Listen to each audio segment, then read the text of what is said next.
আসসালামু আলাইকুম। শুভ অপরাহ্ন। আশা করি সবাই ভালো আছেন। আজকে আপনাদের সাথে আমরা আলোচনা করব হচ্ছে মেইনলি ইন্টেস্টাইনাল অবস্ট্রাকশন যে চ্যাপ্টারটা, এটা নতুন এডিশন অনুযায়ী চ্যাপ্টার 78। আর সাথে আপনারা যারা রেগুলার ব্যাচে যুক্ত আছেন তারা জানেন যে আমরা গত ক্লাসে যেহেতু আমাদের ২ টা চ্যাপ্টার ছিল 77 এবং 76, আমরা অ্যাপেন্ডিক্সটা পুরোপুরি শেষ করেছিলাম। কিন্তু আমাদের লার্জ ইন্টেস্টাইনের কিছু পোরশন আমাদের বাকি ছিল। স্পেশালি হচ্ছে কার্সিনোমা কোলনের যে অংশটা, হ্যাঁ? তো আমরা আজকে এটা দিয়ে আমাদের পড়া শুরু করব। কার্সিনোমা কোলন বা হচ্ছে কোলোনিক ক্যান্সারের অনেকটুকু আমরা পড়ে ফেলেছি। স্পেশালি হচ্ছে এটা এপিডেমিওলজিটা কি, কোন জায়গায় বেশি হয়, হ্যাঁ? যেমন আপনারা এটা আনসার করেছিলেন সিগময়েড রেকটামে সবচেয়ে বেশি, অথবা রেক্টো সিগময়েড জাংশন, দেন হচ্ছে সিগময়েড কোলন। তো এই জিনিসগুলো অলরেডি আমরা জানি। আর ডিউকস স্টেজিংটা অলরেডি আমরা পড়েছিলাম। টিএনএম ক্লাসিফিকেশনটা আমাদের পড়া হয়নি। এটা বলা হয়েছিল যে আপনারা একটু পড়ে নিবেন নিজেরা, হ্যাঁ? এটা আসলে একটু জটিলভাবে লেখা, আপনারা একটু জাস্ট দেখে নেবেন। ওকে? আচ্ছা। তো আজকে আমরা শুরু করব হচ্ছে একটা কার্সিনোমা কোলন পেশেন্ট আপনার কাছে কিভাবে প্রেজেন্ট করবে বা কি ক্লিনিক্যাল ফিচার নিয়ে সে আসবে। ঠিক আছে? সো আমরা যখন পেশেন্টের হিস্ট্রি নেব দেখা যায় কি যে এটা এল্ডারলি পেশেন্টদের বেশি হয়, এবং অনেক কেসে আসলে এমন সময় আসে যখন তার প্রগনোসিসটা খুব একটা ভালো না। মানে একটু দেরিতে প্রেজেন্ট করে। এটা একটা ঝামেলা। তো আমরা একটা কেয়ারফুল ফ্যামিলি হিস্ট্রি নিব পেশেন্টের। ঠিক আছে? আচ্ছা। তো এখন পেশেন্ট আপনার কাছে কি কি সমস্যা নিয়ে আসতে পারে, যেমন হচ্ছে যদি লেফট সাইডে টিউমারটা হয় সেটা সাধারণত পেশেন্ট আপনার কাছে change in the bowel habit বা রেক্টাল ব্লিডিং নিয়ে আসবে। চেঞ্জ ইন দ্য বাওয়েল হ্যাবিটটা কিরকম, এটা এমন হতে পারে যে অল্টারনেট ডায়রিয়া অ্যান্ড কনস্টিপেশন, অথবা বাওয়েল হ্যাবিট যে কোনো ভাবে চেঞ্জ হতে পারে। এটা ইদার কনসিস্টেন্সি চেঞ্জ হতে পারে, মানে পেশেন্টের স্টুলের কনসিস্টেন্সি আগে যেরকম ছিল সেটা এখন চেঞ্জ হয়ে গেল, লাইক হার্ড হয়ে গেল বেশি, অথবা বেশি সফট হয়ে গেল, বেশি লিকুইড হয়ে গেল, এরকম হতে পারে। আবার আরেকটা হতে পারে যে পেশেন্টের আগে দিনে একবার তার বাওয়েল ক্লিয়ার করতে যেতে হইতো, বাট এখন তার দিনে ৩-৪ বার করে ডেফিকেশনে যেতে হচ্ছে। অথবা এমনও হতে পারে যে আগে তার রেগুলার হতো কিন্তু এখন তার একদম কম হচ্ছে, ২-৩ দিনেও একবার হচ্ছে না, এইরকম। এটাকে আমরা বলছি change in the bowel habit. আর রেক্টাল ব্লিডিংটা আমরা সবাই জানি, কোলন ক্যান্সারের রেক্টাল ব্লিডিং কিন্তু একটা কমন ফিচার। আচ্ছা। আর যদি এমন হয় যে এটা তো লেফট সাইডে আমরা বললাম, যদি এমন হয় যে প্রক্সিমাল বা রাইট সাইডে যদি হয়, তাহলে দেখা যায় কি যে পেশেন্টের অনেক সময় আমরা পালপেবল একটা মাস পেতে পারি।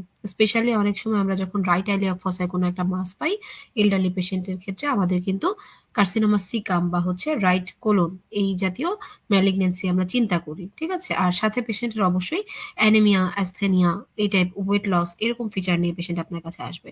আর অনেক সময় পেশেন্ট সরাসরি আপনার কাছে মেটাস্ট্যাটিক ফিচার নিয়ে আসতে পারে। এখন আমরা ইনভেস্টিগেশন কি করব, কিছু জিনিস আমরা স্ক্রিনিং করব।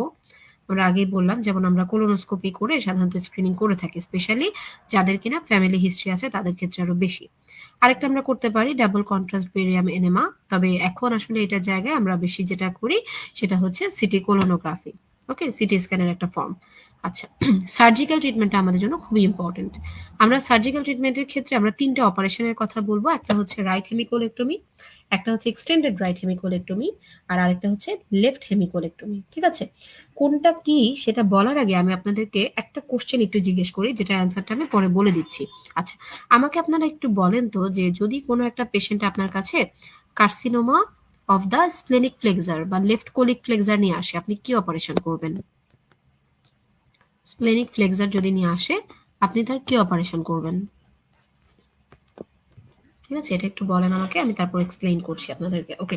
তাহলে দেখেন, আমাদের কার্সিনোমা কোলন মানে কি, আমাদের অবশ্যই কোলনের একটা নির্দিষ্ট পোর্শন কেটে ফেলতে হবে, খুব স্বাভাবিক, হ্যাঁ? এবং আহ, যে কোনো একটা ম্যালিগনেন্সিতে আমাদের এমন ভাবে আসলে অপারেশনটা করতে হয় যেটাতে আমরা মানে টিউমার ফ্রি একটা মার্জিন অ্যাচিভ করতে পারি। দ্যাট মিনস হচ্ছে যে জায়গাটা আমরা আর কোনো টিউমার পাবো না, তার প্রক্সিমাল কিছু অংশ কাটতে হয়, ডিস্টাল কিছু অংশ কাটতে হয়। আমি এটা পরবর্তীতে আপনাদের রেকটাম পড়ানোর সময় আরো সুন্দর করে বলে দিব, হ্যাঁ? আচ্ছা। তাহলে দেখেন, পরবর্তী ক্লাসে যেহেতু আমরা রেকটাম আলোচনা করবো, ওকে? আচ্ছা। তাহলে দেখেন এখন আমাদের যে কোলেক্টমি করতে হবে এটা আমরা কোন কোন ভাবে করতে পারি। একটা অংশকে আমরা বলি, আপনারা জানেন যে ব্লাড সাপ্লাই এর একটা ডিফারেন্স থাকে, তাই না? আমাদের কোলনের স্পেশালি রাইট টু থার্ডে সাপ্লাই দেয় কি? সাপ্লাই দেয় হচ্ছে, আপনাদের মনে আছে কি রাইট টু থার্ডে পর্যন্ত কে সাপ্লাই দিত? অ্যাওর্টার কোন ব্রাঞ্চটা রাইট টু থার্ড পর্যন্ত সাপ্লাই দিত কোলনের? একটু মনে করে আমাকে কমেন্ট করে জানাবেন, ওকে? আচ্ছা। এখন দেখেন, রাইট হেমিকোলেক্টমি বলতে আমরা কতটুকু বুঝাবো ছবিতে আমি দেখাচ্ছি, তার আগে আপনি দেখেন যদি এমন হয় যে ক্যান্সারটা সিকামে অথবা অ্যাসেন্ডিং কোলনে, এইসব জায়গায় যদি হয় তাহলে আমরা সাধারণত পেশেন্টের জন্য রাইট হেমিকোলেক্টমিটা বেশি প্রেফার করব। এখন রাইট হেমিকোলেক্টমিটা আমরা কতটুকু কাটি, আমরা যদি এই ছবিটা দেখি, আপনাদের একজন অ্যান্সার করেছেন যে superior mesentery artery, very good. আচ্ছা, একজনই আবার এক্সটেন্ডেড রাইট হেমিকোলেক্টমি বলছেন যদি স্প্লেনিক ফ্লেক্সারে হয়। এটা খুবই ওয়াইজ একটা অ্যান্সার এবং এটাই কারেক্ট। হ্যাঁ, আমি একটু পরে এক্সপ্লেইন যখন করব আপনারা আরো ভালো করে বুঝতে পারবেন। আচ্ছা, এখন দেখেন রাইট হেমিকোলেক্টমিতে আমরা কতটুকু কাটতেছি, এই ছবিতে যতটুকু দেখানো হয়েছে না, এক্স্যাক্টলি আমরা ততটুকুই কিন্তু রাইট হেমিকোলেক্টমিতে কাটি। তাহলে দেখেন এই ছবিতে কতটুকু দেখেন, রাইট 1/3 পর্যন্ত কিন্তু দেখানো হয়েছে, ঠিক আছে। আচ্ছা, তো এটা হচ্ছে আমাদের রাইট হেমিকোলেক্টমি, ঠিক আছে, যেখানে সুপিরিয়র মেসেন্টারিক আর্টারি ব্রাঞ্চ মোটামুটি সাপ্লাই দিচ্ছে, ততটুকু পর্যন্তই আমরা কাটছি এখানে। আচ্ছা, তারপর দেখেন লেফট হেমিকোলেক্টমি, এখানে আমরা কতটুকু কাটছি দেখেন, এই যে ঠিক স্প্লেনিক ফ্লেক্সার থেকে শুরু করে ডিসেন্ডিং কোলন, সিগময়েড কোলন, এই পর্যন্ত আমরা কেটে ফেলতেছি। ওকে, আচ্ছা, এখন তাহলে এক্সটেন্ডেড রাইট হেমিকোলেক্টমি জিনিসটা কি, এইটা আমরা কখন করব, এইটার ক্ষেত্রে আমরা যেটা করব, আমরা একদম এই যে এই জায়গা পর্যন্ত কাটি, ঠিক আছে, শুধুমাত্র রাইট হেমিকোলেক্টমিটা আমরা এতটুকু কাটছি। আর হচ্ছে এক্সটেন্ডেড আমরা কখন বলবো, যখন আমরা ট্রান্সভার্স কোলনটাকেও ইনক্লুড করে এই যে একদম স্প্লেনিক ফ্লেক্সার পর্যন্ত যখন আমরা কেটে ফেলি এবং সাথে পার্ট অফ ডিসেন্ডিং কোলন, হ্যাঁ, ওইটাকে আমরা বলবো হচ্ছে এক্সটেন্ডেড রাইট হেমিকোলেক্টমি। তাহলে আমরা কতটুকু কাটি দেখেন, এখানে মোটামুটি বলা আছে। এখানে হচ্ছে প্রথমত টিউমারটাকে আমরা কাটবো এবং আস্তে আস্তে আমরা স্প্লেনিক ফ্লেক্সার দিয়ে যাব, পুরো ট্রান্সভার্স মেসোকোলন কাটবো, ঠিক আছে। আচ্ছা, তাহলে এটা নিয়ে একটু দ্বিমত থাকতে পারে, অনেক সার্জন প্রেফার করেন এক্সটেন্ডেড রাইট হেমিকোলেক্টমি, আবার অনেকেই লেফট হেমিকোলেক্টমি প্রেফার করেন যদি আমরা স্প্লেনিক ফ্লেক্সারে কার্সিনোমা চিন্তা করি, বাট আমরা সাধারণত এখানে এক্সটেন্ডেড রাইট হেমিকোলেক্টমিটাই করি। আচ্ছা, আর লেফট হেমিকোলেক্টমি তাহলে আমরা কখন করব, যদি পেশেন্টের ডিসেন্ডিং কোলন অথবা সিগময়েড কোলনে কোনো একটা ক্যান্সার থাকে তখন, ঠিক আছে। ওকে, পোস্ট অপারেটিভ কেয়ার এই জিনিসগুলো অতটা দরকার নাই, মেটাস্ট্যাটিক ডিজিজে আমরা কি কি ইউজ করি এটা জাস্ট আপনারা একটু রিডিং দিবেন। হ্যাঁ, আচ্ছা, এখন দেখেন যে histopathological factors that influence the prognosis, কথা হচ্ছে যে আমরা প্রায় আপনারা শুনে থাকবেন যে কোন ধরনের কোলন ক্যান্সার বেশি খারাপ, এই টাইপ একটা আলোচনা। হ্যাঁ, যে কোলন ক্যান্সার কতটুকু খারাপ বা তার প্রগনোসিস কতটা খারাপ হবে এটা কিসের কিসের উপর ডিপেন্ড করে। প্রথম কথা হচ্ছে টিউমারের স্টেজিং এর উপর ডিপেন্ড করে, ওই যে আমরা ডিউকস স্টেজিং যেটা পড়লাম। দেন হচ্ছে হিস্টোলজিক্যাল গ্রেড, গ্রেড 1 2 3 আমরা যেটা বলি, এটা হচ্ছে আমরা কিসের উপর ভিত্তি করে গ্রেডিংটা করি, এটা কিন্তু আমরা একদম 4th ইয়ার থেকে পড়ে আসি। আমরা ডিগ্রি অফ ডিফারেন্সিয়েশনের উপর ভিত্তি করে গ্রেডিংটা করি, দ্যাট মিনস নতুন মানে ম্যালিগন্যান্ট যে সেলগুলা সেগুলা কতটা দেখতে আগের সেল অরিজিনাল সেলের মতো, সেটার উপর ভিত্তি করে আমরা কিন্তু গ্রেডিং করি। আর স্টেজিং মানে কি, স্টেজিং মানে হচ্ছে তার এক্সটেন্ট কতটুকু সেটার উপর ভিত্তি করে, মানে স্টেজিংটা হচ্ছে ক্লিনিক্যাল আর গ্রেডিংটা হচ্ছে হিস্টোলজিক্যাল। যাই হোক, আরেকটা হচ্ছে degree of mucin secretion, mucinous টিউমারগুলোর প্রগনোসিস খারাপ হয়। আরেকটা দেখেন presence of signet cell, signet cell কথাটা যেখানেই পাবেন আপনি ধরে নেবেন সেটার প্রগনোসিস কিন্তু খারাপ। আচ্ছা, তারপরে ইনভেশন যদি হয়, স্বাভাবিক যে কোনো দিকে ইনভেশন হতে পারে। দেন হচ্ছে যে যদি ইনফিল্ট্রেটিভ একটা মার্জিন থাকে, এইসব ক্ষেত্রে সাধারণত প্রগনোসিসটা খারাপ হয়। আচ্ছা, আর ওভারঅল যদি আমরা প্রগনোসিস চিন্তা করি 5 ইয়ার সার্ভাইভাল সেটা সাধারণত 58% মতো থাকে। আচ্ছা, এবার দেখেন এই দুইটা টপিক কি আমরা এখান থেকে আর পড়বো, আমাদের কার্সিনোমা কোলন কিন্তু শেষ মোটামুটি, আর এর বাইরে কিছু একটা আসে না। কার্সিনোমা কোলনের চেয়ে কার্সিনোমা রেকটামটা বেশি ইম্পর্টেন্ট, আমরা রেকটামের ক্লাসে বলে দিব। হ্যাঁ, লার্জ ইন্টেস্টাইনের ওই অংশটা বেশি ইম্পর্টেন্ট আমাদের জন্য। আচ্ছা, এখন দেখেন জিস্ট কার্সিনয়েড, এই দুইটা আমরা পড়বো না, কেন পড়বো না আপনারা সবাই জানেন। জিস্ট কিন্তু আমরা অলরেডি পড়ে আসছি 2 জায়গায়, কার্সিনয়েডও আমরা অলরেডি 2 জায়গায় পড়ে আসছি। এখানে দাগায় রাখলাম কেন, কারণ টপিকটা ইম্পর্টেন্ট, কিন্তু আমরা অলরেডি এটা পড়ে ফেলছি, সো এখানে আমরা আর পড়বো না।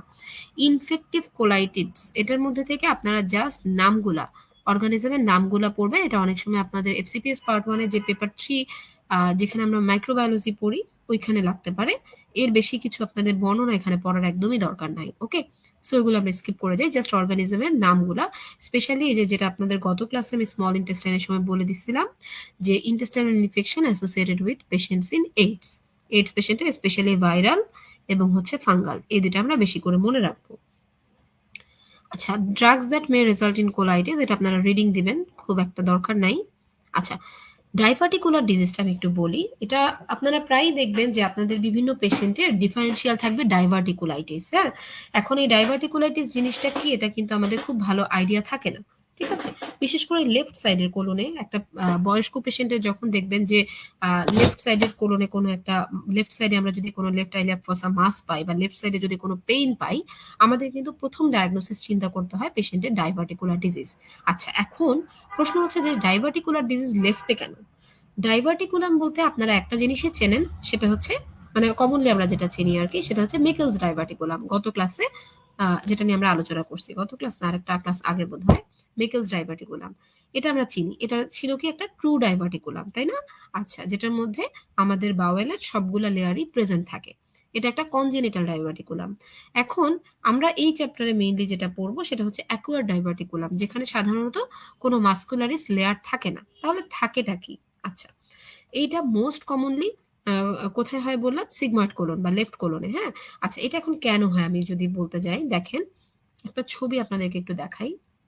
আচ্ছা, সিগময়েড কোলনের যে ওয়ালটা থাকে, ওয়ালের যদি আমরা মাসেলের যে অ্যাটাচমেন্টটা বা মাসেলের যে আহ, গঠনটা, ওই জায়গায় দেখা যায় কি কোলাজেনের একটা ডিফেক্ট বা কোলাজেনের মানে কয়েকটা যদি আমরা এটিওলজি চিন্তা করে দেখেন, অল্টার্ড কোলাজেন স্ট্রাকচার থাকতে পারে, এইজিং প্রসেস থাকতে পারে, হ্যাঁ, ডিসঅর্ডার্ড মটিলিটি থাকতে পারে এবং ইনক্রিজড ইন্ট্রালুমিনাল প্রেসার থাকে।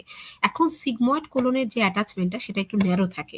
এমনিতেই সিগময়েড কোলনে দেখবেন ভলভুলাস হওয়ার চান্সটা অনেক বেশি, কারণ তার অ্যাটাচমেন্ট, তার যে মেজোকোলনটা সেটা অ্যাটাচমেন্ট একটু ন্যারো। তো ন্যারো অ্যাটাচমেন্টের কারণে দেখা যায় কি এটা প্যাচ খেয়ে যাওয়ার একটা সম্ভাবনা থাকে। দ্যাট মিনস সবসময় এই জায়গায় প্রেশারটা অন্যান্য জায়গার তুলনায় বেশি থাকে। সো তার ক্ষেত্রে আবার সিগময়েড কোলনের যে সার্কুলার মাসেল লেয়ার গুলো আছে, সেখানে দেখা যায় কি যে ব্লাড ভেসেল যখন ঢুকে কোনো একটা মাসেল লেয়ারের ভিতরে, ব্লাড ভেসেল গুলো যখন পেনিট্রেট করে, সেই জায়গায় দেখা যায় কি একটা ওপেনিং এর মতো ক্রিয়েট হয়ে যায়, মানে একটা উইকনেস পায়, যেই উইকনেস দিয়ে বাওয়েলের একটা অংশ বাইরে বের হয়ে আসতে পারে। রেকটামের ক্ষেত্রে দেখা যায় মাসেল কোডটা খুব কমপ্লিট, লুমেনটা ওয়াইডার, এই কারণে রেকটাম খুব একটা এফেক্টেড হয় না। ঠিক আছে, মানে আমাদের মেইন বাওয়েলের যে খাবারের যে লোডটা সেটা যায় কোথায়? সেটা যায় হচ্ছে সিগময়েড কোলন এবং রেকটামের উপরে। হ্যাঁ, কিন্তু দেখা যায় সিগময়েড কোলন খুব একটা এফেক্টেড হয় না কেন? কারণ তার ওয়ালটা সুগঠিত, কমপ্লিট মাস্কুলার কোড থাকে, ওয়াইডার লুমেন থাকে, সো সে বেশি বেশি খাবার অ্যাকোমোডেট করতে পারে। কিন্তু সিগময়েড কোলন যেটা, তার ক্ষেত্রে দেখা যায় যে ভিতরে সার্কুলার মাসেল গুলাতে পুরাটুকু জায়গায় সুগঠিত না, যেসব জায়গায় ব্লাড ভেসেল গুলা পেনেট্রেট করে সেই সব জায়গায় কোনো না কোনো ডিফেক্ট থাকে, যেই ডিফেক্ট গুলা দিয়ে হার্নিয়েশন হয়ে যায়, কাইন্ড অফ এরকম। এই যে দেখেন ছোট্ট ছোট্ট করে কিছু একটা মিউকোজাল কোড, যেটা মেইনলি, হ্যাঁ, পুরা কোডটা কিন্তু যায় না, সামান্য একটু কোড বাইরের দিকে চলে আসে। এই যে বাইরের দিকে চলে আসে, এখানে দেখা যাচ্ছে, আশা করা যায় এই যে বাইরের দিকে যে অংশগুলো চলে আসতেছে সেগুলোকে আমরা আউট পাউচিং বলি বা ডাইভার্টিকুলা বলি। হ্যাঁ, আচ্ছা, এখন এই ডাইভার্টিকুলার মানে যে ডিজিজটা, এই ডিজিজ কন্ডিশনের নাম হচ্ছে ডাইভার্টিকুলোসিস। মানে যে পেশেন্টের এরকম ডাইভার্টিকুলা অনেকগুলো আছে তাকে আমরা বলবো ডাইভার্টিকুলোসিস। আর কোনো কারণে যদি এই ডাইভার্টিকুলার মধ্যে আবার ইনফ্ল্যামেশন হয় বা ইনফেক্টেড হয়ে যায়, সেটাকে আমরা বলবো কি ডাইভার্টিকুলাইটিস। এ দেখেন এটা ইনফ্ল্যাম দেখানো হয়েছে, এটা নর্মাল। এই ছবিটা বেলিয়ান ল্যাবে খুব ভালোভাবে নাই, এই জন্য আমি আসলে এখান থেকে দেখালাম। তাহলে দেখেন এই কন্ডিশনটাকে আমরা বলবো হচ্ছে ডাইভার্টিকুলাইটিস, যদি ডাইভার্টিকুলার ডিজিজে কোনো একটা কমপ্লিকেশন হয়, যেটাকে আমরা বলছি ইনফ্লামেশন বা ইনফেকশন ডাইভার্টিকুলাইটিস। এখন দেখেন আর কি কি কমপ্লিকেশন হতে পারে। ওই জায়গাটা অ্যাবসেস হতে পারে, অ্যাবসেস হয়ে সেটা বার্স্ট করে পেশেন্টের পেরিটোনাইটিস ডেভেলপ করতে পারে। অনেক সময় দেখা যায় ইন্টেস্টাইনাল অবস্ট্রাকশন হয় ডায়াবেটিকুলাইটিসের জন্য, হেমোরেজ হতে পারে, ফিস্চুলা হতে পারে। পেশেন্ট আপনার কাছে কিভাবে আসবে? পেশেন্ট আপনার কাছে অবস্ট্রাকশন টাইপ ফিচার নিয়ে আসবে, যেমন তার একটা অ্যাবডোমিনাল ডিস্টেনশন থাকবে, একটা হেভিনেস থাকবে লোয়ার অ্যাবডোমেনে। হ্যাঁ, আচ্ছা, আর অনেক সময় পেশেন্টের ডায়রিয়া বা কনস্টিপেশন থাকতে পারে। আর যেহেতু এটা লেফট সাইডে, সো লেফট লোয়ার অ্যাবডোমেনটা একটু টেন্ডার থাকবে। ওকে, আচ্ছা, এখন কথা হচ্ছে যে এই পেশেন্টের আপনি ম্যানেজমেন্টটা কিভাবে করবেন? ম্যানেজমেন্টে আমরা সাধারণত সার্জারি প্রেফার করি না। আমরা যেটা করি সেটা হচ্ছে পেশেন্টের ডায়েটারি মডিফিকেশনটা করি। সার্জারি আমরা কখন করব সেটার আমি বলে দিব। আচ্ছা, সাধারণত আমরা ডায়েটারি মডিফিকেশন করি, স্পেশালি আমরা হাই ফাইবার ডায়েট ব্যবহার করি এবং বাক ফর্মিং যেসব ল্যাক্সেটিভ থাকে সেগুলো আমরা পেশেন্টকে অ্যাডভাইস করি। আচ্ছা, অনেক সময় অ্যান্টিস্পাজমোডিক দেই ব্যথাটা কমার জন্য, আর অ্যান্টিবায়োটিক দেই, সাথে বাওয়েল রেস্ট, এই জিনিসগুলো আমরা মেনটেন করি। কখন অপারেটিভ আমরা করব? যদি এমন হয় যে ডাইভার্টিকুলাইটিস থেকে আরো গ্রেভ কোনো কন্ডিশন ডেভেলপ করে গেল, যেমন ধরেন পেশেন্টের অ্যাবসেস যদি হয়ে যায়, সেটা কিন্তু আমাদের ড্রেন করতে হবে। আবার পেশেন্টের যদি জেনারেলাইজড পেরিটোনাইটিস ডেভেলপ করে, আমাদের করতে হবে। পেশেন্টের যদি সিমটোমেটিক থাকে কিন্তু তার যদি নর্মাল যে মেডিকেল ট্রিটমেন্টগুলো থাকে সেগুলোতে যদি তার কাজ না করে, এইসব ক্ষেত্রে আমরা সাধারণত অপারেটিভ প্রসিডিওরে যাব। এখানে দেখেন এই ছবিটা কিন্তু সুন্দর। এই ছবিতে দেখেন আমরা একটু আগে ছবিটাতে দেখাইছিলাম কি বাইরের দিকে যে আউটপাউচিং গুলা, ভিতরের দিকে চেহারাটা আমরা দেখি নাই। ভিতরের দিকে চেহারাটা যদি আমরা দেখি দেখেন এরকম কাইন্ড অফ, হ্যাঁ, এই যে এই জায়গাগুলো, এগুলোর অংশ কিন্তু বাইরে বের হয়ে গেছে, ঠিক আছে? এটা হচ্ছে আমাদের ডাইভার্টিকুলাইটিস। ওকে, আচ্ছা। তো প্রিন্সিপাল অফ ম্যানেজমেন্ট এটা আপনারা একটু পড়ে নিন। হার্টম্যানস প্রসিডিউর এটা আর কিছুই না, এটা জাস্ট হচ্ছে একটা ইমার্জেন্সি সেটিং এ অবস্ট্রাকশনটা রিলিফ করার জন্য একটা স্টোমা করে দেওয়া। ডিটেলস লাগবে না আপাতত, হ্যাঁ। আচ্ছা, ভাস্কুলার ডিজিজ গুলো আপনারা দুই একটা নাম দেখে নিন, যেমন এনজিওডিসপ্লাসিয়া। আমরা বেসিক্যালি লার্জ ইন্টেস্টাইনের মেজরিটি যে ইম্পর্টেন্ট পোর্শনটা সেটা কিন্তু অলরেডি পড়ে ফেলছি। আমাদের আজকের ক্লাসে আজকের মেইন পড়া হচ্ছে ইন্টেস্টাইনাল অবস্ট্রাকশন, আমরা ওখানেই চলে যাব। আচ্ছা, সামারি বক্স 77.13, এখানে আপনারা দেখেন management of acute lower GIT bleeding. আমরা আপার জিআইটি ব্লিডিং এর কথা কিন্তু পড়ে থাকি। লোয়ার জিআইটি ব্লিডিং নিয়ে যদি কোনো একটা পেশেন্ট আপনার কাছে আসে, আপনি কিভাবে ম্যানেজ করবেন? এটা 5th ইয়ারের জন্য খুবই ইম্পর্টেন্ট একটা কোশ্চেন, হ্যাঁ। আপার জিআইটি বা লোয়ার জিআইটি ম্যানেজমেন্ট। প্রথম কথা হচ্ছে আপনি পেশেন্টের একটা ভালো হিস্ট্রি নেবেন। হিস্ট্রিটা এরকম হবে যে আপনি ব্লাডের কতদিন ধরে যায় সেটা জিজ্ঞেস করলেন। পেশেন্টের অবশ্যই আপনি একটা ফ্যামিলি হিস্ট্রি নেবেন, যেহেতু এটার সাথে ম্যালিগন্যান্সি অ্যাসোসিয়েটেড, হ্যাঁ। আরেকটা যেটা আপনি জিজ্ঞেস করবেন সেটা হচ্ছে ব্লাডের কালার, খুবই ইম্পর্টেন্ট। সেটা হচ্ছে ব্লাডটা কি একদম ফ্রেশ রেড কালারের, নাকি অল্টার্ড কালারের, নাকি ব্ল্যাক, হ্যাঁ। সাধারণত আমরা জানি যে আপার জিআইটি ব্লিডিং যদি আমরা চিন্তা করি সেটা কিন্তু একদম ব্ল্যাকিশ হয়ে যাবে বা অল্টার্ড কালার হয়ে যাবে। আর যদি এটা একদম ফ্রেশ লোয়ার জিআইটি ব্লিডিং হয় তাহলে আমরা কিন্তু সাধারণত একটু মানে ভালো কন্ডিশন চিন্তা করি, লাইক হেমোরয়েড টাইপ, ভালো বলতে ম্যালিগনেন্ট না, এরকম কন্ডিশন আর কি, হ্যাঁ। আচ্ছা, তো এই জিনিসগুলো আপনি নিলেন, হিস্ট্রি নিলেন।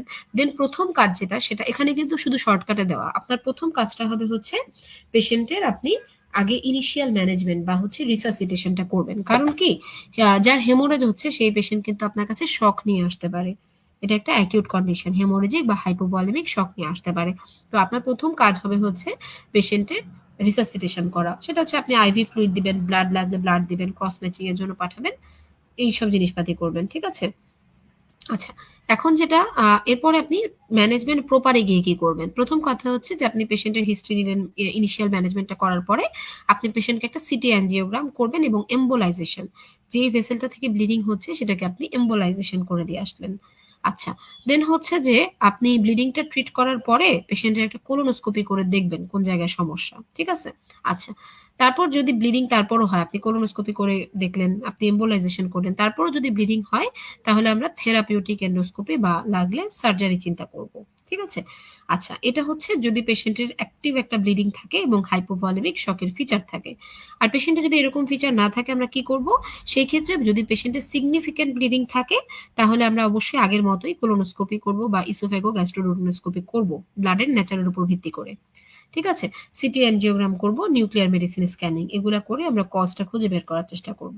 আর মাইনর ব্লিডিং হইলে আমরা কিছু ওপিডি ইনভেস্টিগেশন করব, আর হচ্ছে কিছু ট্রানএক্সামিক অ্যাসিড বা এই টাইপ কিছু ড্রাগ দিব। আমাদের মেইন কাজটা হবে হচ্ছে কজটা খুঁজে বের করা। আর একটা জিনিস আমাদের মাথায় রাখতে হবে যে যেই ধরনের পেশেন্টই হোক না কেন, আমরা অবশ্যই তাকে সে যদি অ্যান্টিকোয়াগুলেন্ট কিছু পেয়ে থাকে, লাইক কি অ্যাসপিরিন বা হচ্ছে ক্লোপিডোগ্রেল, এগুলো যদি সে পেয়ে থাকে তাহলে আমরা কি করব? তাহলে হচ্ছে আমরা সেগুলোকে অবশ্যই স্টপ করব, কারণ সেগুলো কিন্তু ব্লিডিংটা টেন্ডেন্সি আরো বাড়াবে। আর যেটা বললাম যে আমরা অবশ্যই ব্লাড গ্রুপিং এবং ক্রস ম্যাচিং করে রাখবো, যেন প্রয়োজন অনুসারে আমরা ব্লাড ট্রান্সফিউশন করতে পারি। ওকে, আচ্ছা। এখন আমরা আসি হচ্ছে ভলভুলাস, তবে আমরা এটা এই চ্যাপ্টারে পড়বো না, আমরা সরাসরি চলে যাব আমাদের আজকের যে main important topic intestinal obstruction. Okay, তাহলে আমরা আধা মিনিট একটু পজ দেই, আমি একটু চেক করে নিই আপনারা দেখতে এবং শুনতে পাচ্ছেন কিনা, এতক্ষণ আসলে চেক করা হয় নাই।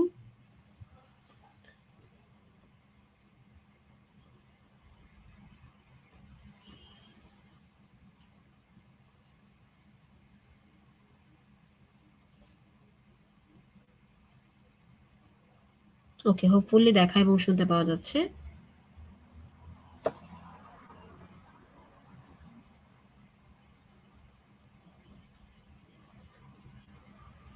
ওকে, তাহলে আমরা চলে আসি ইন্টেস্টাইনাল অবস্ট্রাকশনে। ইন্টেস্টাইনাল অবস্ট্রাকশন জিনিসটা কি? আমরা কিন্তু এর আগে মানে এমন কিছু অবস্ট্রাকশনের ফিচার পড়ছিলাম যেগুলাতে কোনো মেকানিক্যাল অবস্ট্রাকশন থাকে না, জাস্ট ফাংশনাল কোনো কারণে অবস্ট্রাকশন থাকে। আজকে আমরা যেটা পড়বো সেটা হচ্ছে কোনো একটা মেকানিক্যাল অবস্ট্রাকশন থাকবে। দ্যাট মিনস এটা ধরেন আপনার বাওয়েল লুমেন দূরে এমন কিছু একটা আছে যেটার জন্য ফুডটা পাস করতে পারতেছে না, ঠিক আছে, এরকম কিছু একটা আছে।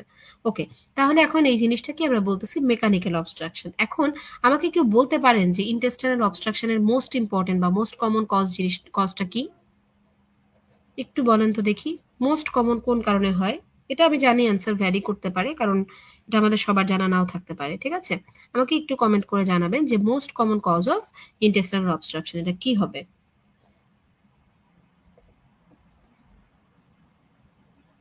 আচ্ছা, এখন এই ইন্টেস্টাইনাল অবস্ট্রাকশনটাকে আমরা দুইটা ভাগে ভাগ করতে পারি আগের মতোই। একটা হচ্ছে ডায়নামিক, আর একটা হচ্ছে অ্যাডাইনামিক। ডায়নামিক মানে কি?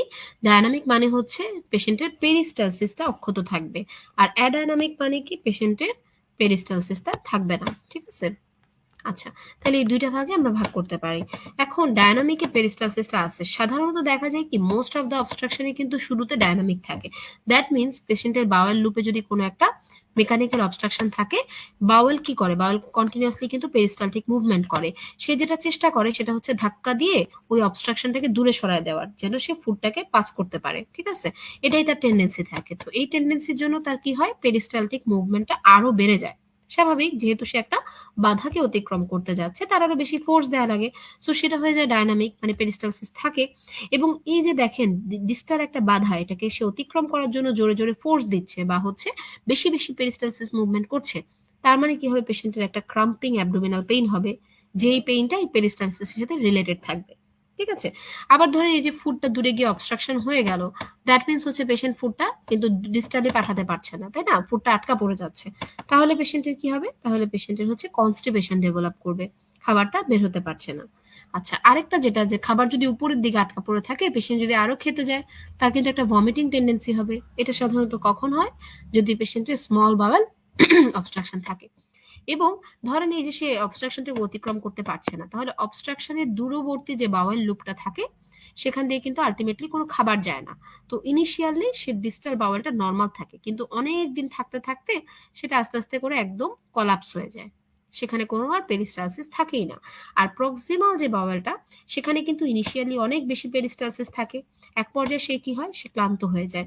তখন কি হয়? তখন এখানে যে খাবারগুলা থাকে, সেগুলা পড়ে থাকে, সেগুলা কোথাও যেতে পারে না, সেগুলা ফার্মেন্টেশন হয়ে তখন কি বের হয়? গ্যাস বের হয়। সেগুলা থেকে আরো কিছু হয়, খাবার যেহেতু আছে সেখানে কিন্তু আমাদের জিআইটি বিভিন্ন সিক্রেশন হয়। দ্যাট মিনস সেখানে কিছু ফ্লুইড জমে। তো ফ্লুইড আর গ্যাস জমে এই জায়গাটা, যেখানে কোনো মুভমেন্ট নাই, সেই জায়গাটা কি হয়? ডিস্টেন্ডেড হয়ে যায়। দ্যাট মিনস আমাদের কোনো একটা অবস্ট্রাকশন থাকলে তার প্রক্সিমাল অংশটা আলটিমেটলি কি হবে? ডিস্টেন্ডেড হয়ে যাবে। আর ডিস্টাল যে পোর্শনটা, এটা যদি প্রক্সিমাল বলি, এটা যদি ডিস্টাল বলি, ডিস্টাল যে পোর্শনটা সেটা ইনিশিয়ালি নর্মাল থাকবে, বাট পরবর্তীতে সেটা কি হবে? সেটা অ্যাডাইনামিক হয়ে যাবে, সেটা প্যারালাইজড হয়ে যাবে, সেটাতে কলাপসড করে যাবে। এই হচ্ছে আমাদের মেইন জিনিসটা, হ্যাঁ? এবার আমরা যদি বলি, আচ্ছা, একজন খুব সুন্দর অ্যান্সার করেছেন, ব্যান্ডস অ্যান্ড অ্যাডহেশন। এক্স্যাক্টলি, আমাদের ইন্টেস্টাইনাল অবস্ট্রাকশনের মোস্ট কমন কজ হচ্ছে ব্যান্ডস অ্যান্ড অ্যাডহেশন। আমরা যদি ছবিটা দেখি, দেখেন সুন্দর করে দেওয়া আছে 40% রিজনই হচ্ছে অ্যাডহেশন। আচ্ছা, এখন দেখেন ডায়নামিক অ্যাডাইনামিক অলরেডি আমরা বলে ফেললাম। আর কি কি কজ আছে? ডায়নামিকের কজগুলাকে আমরা সুন্দরভাবে তিনটা ভাগ করে পড়বো। আচ্ছা, এই সামারি বক্সটা ফিফথ ইয়ারের একটা পেইড কোশ্চেন, এবং হচ্ছে এটা আপনাদের প্রফ বা যে কোনো রিটেন এক্সামে এই কোশ্চেনটা আসে, ঠিক আছে? আচ্ছা, দেখেন এখন কজেস অফ ইন্টেস্টিনাল অবস্ট্রাকশন যদি আমরা চিন্তা করি, ডায়নামিকের মধ্যে আমরা তিন ভাগে ভাগ করছি। ইন্ট্রালুমিনাল মানে কি? লুমেনের ভিতরে। লুমেনের ভিতরে কি হইতে পারে? ফরেন বডি থাকতে পারে। অনেক সময় ফিকাল ম্যাটেরিয়াল গুলা ইন্সপিসেটেড হয়ে সেগুলো দেখা যায় শক্ত হয়ে যাচ্ছে, সেগুলা দিয়ে অবস্ট্রাকশন হতে পারে। যেমন আমরা বলি কি, ওই যে বাচ্চাদের ক্ষেত্রে যেটা হয় আর কি, ওরকম মানে কোন একটা ফিকাল ম্যাটার জমা হয়ে গেল, এরকম টাইপ কিছু। আচ্ছা, তারপর ধরেন বেজোয়ার্স। বেজোয়ার্স জিনিসটা হচ্ছে অ্যাবনর্মাল কিছু পার্টিকেল, লাইক হচ্ছে দুইটা ভাগে আমরা বেজোয়ারকে ভাগ করি। একটা হচ্ছে ট্রাইকো বেজোয়ার। অনেক পেশেন্টের কিছু খারাপ ফুড হ্যাবিট থাকে, যেমন হচ্ছে এটাকে আমরা প্লিকা বলি সম্ভবত, হ্যাঁ? যে সে যা পায় উল্টাপাল্টা খায়, সে বালি খায়, সে চুল খায়, এরকম। তো এই চুল টাইপের জিনিসপাতি যখন জমে যায়, সেটাকে আমরা বলি হচ্ছে ট্রাইকোবেজোয়ার। আর এই যে ফুড টাইপের, লাইক আঁশ টাইপের জিনিস, শাকসবজি, লতাপাতা, এই টাইপ যেগুলো হজম হয় না, সেলুলোজ টাইপ, হ্যাঁ, এইগুলো যদি জমে যায়, সেটাকে আমরা বলি হচ্ছে ফাইটোবেজোয়ার্স। গলস্টোন আইলিয়াস অলরেডি আমরা জানি, এটা আর আমরা বলছি না। আচ্ছা, ইন্ট্রামিউরাল মানে কি? ওয়ালে। এই এতক্ষণ যেগুলো বললাম এগুলো ছিল হচ্ছে ইন্ট্রালুমিনাল, দ্যাট মিনস লুমেনের ভিতরের ঘটনা। এখন যেটা আমরা বলবো সেটা হচ্ছে লুমেনের ওয়ালের ঘটনা। লুমেনের ওয়ালের ঘটনা এটা আপনারা যে মোস্ট কমন কজটা বললেন ব্যান্ডস অ্যান্ড অ্যাডহেশন, সরি এটা হচ্ছে আপনাদের, সরি এটা হচ্ছে মোস্ট কমন যেটা, সেটা হচ্ছে স্ট্রিকচার। দ্যাট মিনস ওয়ালের ভিতরে কোনো কারণে যদি স্ট্রিকচার হয়ে যায়। ম্যালিগনেন্সি, ম্যালিগনেন্সিটাও অ্যারাইজ করে ওয়াল থেকে, দুই পাশে এরকম করে ম্যালিগনেন্সি হয়ে গেলে খাবার যেতে পারে না। ইন্টারসাসেপশন, ইন্টারসাসেপশন মানে কি একটা লুমেন যদি আরেকটা লুমেনের ভিতর ঢুকে যায়, একটু পরে দেখাই দিব এটা। ভলভিউলাসটা মানে কি গাটের যদি কোনো একটা অ্যাবনর্মাল রোটেশন হয়, একটু পরে এই দুটো আমি ডিটেলস বলবো, হ্যাঁ। আচ্ছা, আর এক্সট্রামিউরাল মানে কি ওয়ালের বাইরে। ওয়ালের বাইরে কি হতে পারে, আরেকটা লুপের সাথে ওয়ালের সাথে একটার সাথে আরেকটা লেগে গিয়ে ব্যান্ডস এন্ড অ্যাডহেশন হইতে পারে।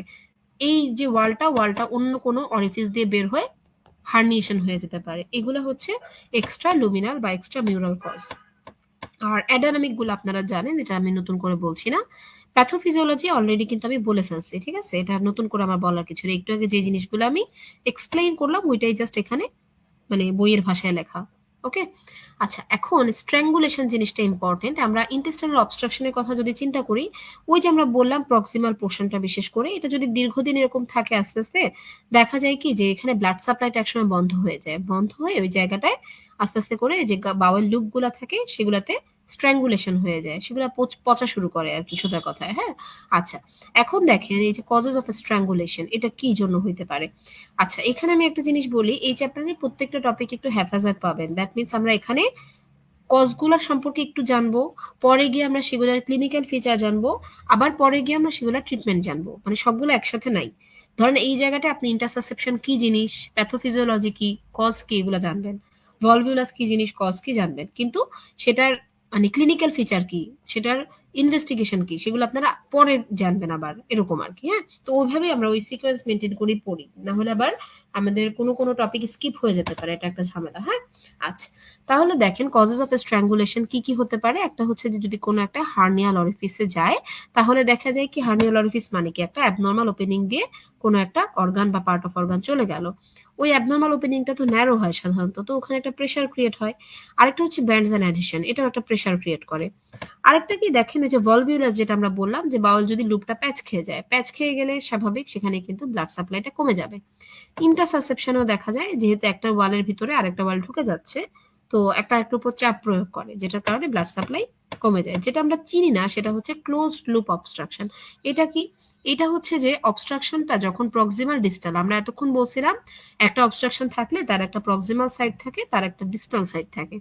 কিন্তু এমন যদি হয় যে দুই পাশ থেকে অবস্ট্রাকশন, যেমন এই ছবিটার মতো, ছবিটাতে দেখেন দুই পাশ থেকে অবস্ট্রাকশন যদি হয়ে যায়, তখন যে এরকম ঘটনা ক্রিয়েট হয় এটাকে আমরা বলি ক্লোজ লুপ অবস্ট্রাকশন। এটা কি জিনিস দেখেন, এখানে বলা হয়েছে যখন বাওয়েলটা অবস্ট্রাক্টেড থাকে বোথ প্রক্সিমাল এবং ডিস্টাল পয়েন্টে। এবং এখানে এটা একটা খুব ক্লাসিক্যাল এক্সাম্পল হচ্ছে যে আমরা জানি যে আমাদের এই যে সিকাম যদি হয়, এটা যদি আইলিয়াম হয় এরকম, আইলিওসিকাল এখানে একটা ভালভ থাকে, তাই না। আচ্ছা, এই ভালভটা সাধারণত কোনো কাচের ভালভ থাকে না, এটা দেখা যায় কি যে এখান দিয়ে এমনিতেই ম্যাটার গুলো চলে আসতে পারে, এটার কোনো ভালভ মতো অ্যাকশন থাকে না। কিন্তু কোনো কোনো মানুষের 1/3 এই ভালভটা ইনট্যাক্ট থাকে বা হচ্ছে কম্পিটেন্ট থাকে। তো তাদের ক্ষেত্রে দেখা যায় কোনো কারণে যদি এই ভালভটা বেশি অ্যাক্টিভ হয়ে যায়, আইলিয়াম থেকে খাবারটা এখানে আসতে পারে না, দ্যাট মিনস এটা একটা অবস্ট্রাকশন। আবার ধরেন এই জায়গাটায় তার কোনো একটা অবস্ট্রাকশন আছে প্রক্সিমাল বা হচ্ছে কোনো একটা ম্যালিগনেন্সি আছে সিকামে, তাদের ক্ষেত্রে দেখেন তাহলে ডিস্টাল, ডিস্টাল একটা অবস্ট্রাকশন হয়ে গেল, এটা প্রক্সিমাল এটা ডিস্টাল, হ্যাঁ। আচ্ছা, এই দুটো অবস্ট্রাকশন হয়ে গেল, তাই না। তখন এই মাঝখানের যে জায়গাটা এটা কিন্তু অনেক বেশি ডিস্টেন্ডেড হয়ে যাবে, এখানে কোনো খাবার কোনো মুভমেন্টই হবে না, এবং আলটিমেটলি এই জায়গাটা অনেক বেশি বেশি প্রেশার ক্রিয়েট হয়ে এখানে স্ট্র্যাঙ্গুলেশন ডেভেলপ করার একটা চান্স থাকে। ওকে, এটাই জাস্ট বলা হয়েছে এখানে। আচ্ছা, এগুলো লাগবে না, এগুলো অলরেডি মোটামুটি আলোচনা করে দিছি। আচ্ছা, এবার আমরা আসি হচ্ছে অবস্ট্রাকশনের কজগুলো সম্পর্কে একটু জানবো। এর মধ্যে একটা ইম্পর্টেন্ট জিনিস হচ্ছে ব্যান্ডস এন্ড অ্যাডহেশন। আচ্ছা, এই ব্যান্ডস এন্ড অ্যাডহেশন, বিশেষ করে অ্যাডহেশন, এটা মোস্ট ইম্পর্টেন্ট বা মোস্ট কমন কজ কি কেউ বলতে পারেন? অ্যাডহেশন সবচেয়ে কমন আমরা ব্যান্ডস এন্ড অ্যাডহেশন কোথায় পাই?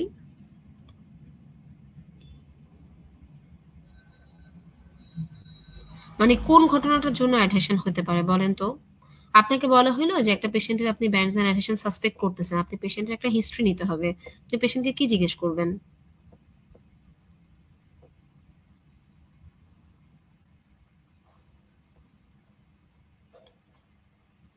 একটু চিন্তা করে আমরা বলি।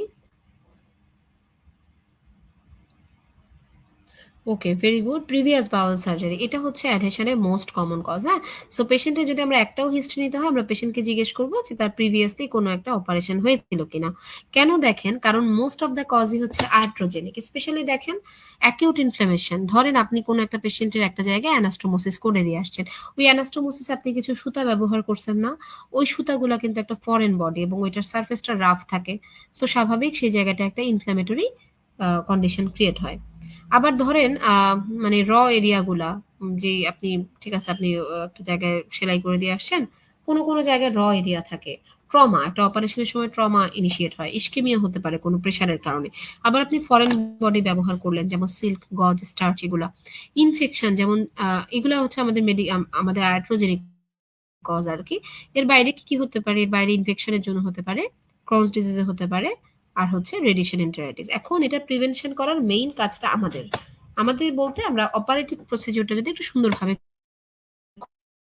করি, যেমন ধরেন আমরা গুড সার্জিক্যাল টেকনিক ব্যবহার করব। এটা কিরকম হতে পারে, এটা হচ্ছে আমরা যখন কাভারিং অ্যানাস্টোমোসিস বা পেরিটোনিয়াল সারফেসটাকে কভার করে দিব। ধরেন আপনি একটা অ্যানাস্টোমোসিস এরকম এরকম করে ফেললেন, এটা সুতাওয়ালা পোর্শন গুলা বাইরের দিকে, আপনি কি করবেন, আপনি এটাকে ভিতরের দিকে ঢুকায় দেওয়ার চেষ্টা করবেন যেন বাইরের সারফেসটা একটু স্মুথ থাকে। এইভাবে গুড সার্জিক্যাল টেকনিক এটাকে আমরা বলতে পারি। আরেকটা হচ্ছে আপনি যখন ওই জায়গায় অনেক ক্লট বা ওখানে অনেক ডেব্রিজ বা হচ্ছে স্টার্চ, ট্যাল্ক এগুলো রেখে আসতেছেন, আপনি খুব ভালো করে পেরিটোনিয়াল ক্যাভিটিটাকে নর্মাল স্যালাইন দিয়ে ওয়াশ করে আসবেন যেন ওই ডেব্রিজ বা যাই থাকে এক্সট্রা অংশগুলো সেগুলো বের হয়ে আসে। আর আরেকটা কমন ভুল যেটা আমরা করি, আমরা দেখা যায় কোথাও ব্লিডিং হলে গজ দিয়ে খুব ঘষা মাজা করি। হ্যাঁ, এটা আমরা করবো না। আমাদেরকে কোনটা শেখানো হয়, গজ দিয়ে আমরা প্রেশার ক্রিয়েট করে করে ব্লাডটাকে মুছবো, কখনোই আমরা সেখানে কিন্তু টু অ্যান্ড ফ্রো মুভমেন্ট করে সেটার মধ্যে কখনোই আমরা ঘষাঘষি করবো না, আড়াআড়ি মুভমেন্ট করবো না, চাপ দিয়ে ব্লাডটাকে মোছার চেষ্টা করবো এবং যত কম এটা করা যায়।